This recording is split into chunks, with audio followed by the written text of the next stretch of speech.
জীবনে সবথেকে কঠিন সময় কোনটা জানো?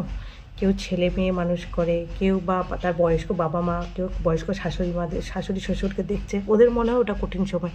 আমার যেন কোনটা কঠিন সময়, আমি শপিং করতে যাই, রীতিমতন আমার একটা ড্রেস পছন্দ হয়, কিন্তু আমার সঙ্গে আরও 2-4 জন যারা থাকে তাদের ওটা পছন্দ হয় না। ওরা বলবে এটার থেকে ওটা ট্রেন্ডিংয়ে আছে।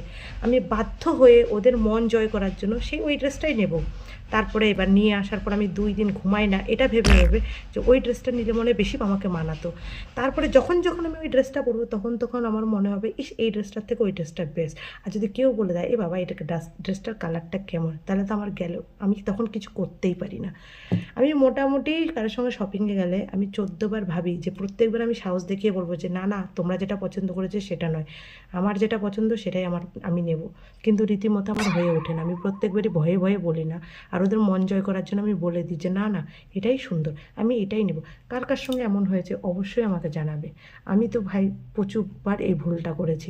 এমনকি আমি যারা সেল করে না, যারা দোকানে যারা সার্ভিস দেয়, তাদেরও কথা মতো আমি তাদের পছন্দের ড্রেস নিয়ে চলে এসেছি, কারণ তাদের মন জয় করতে হবে, আমি জানি না কেন।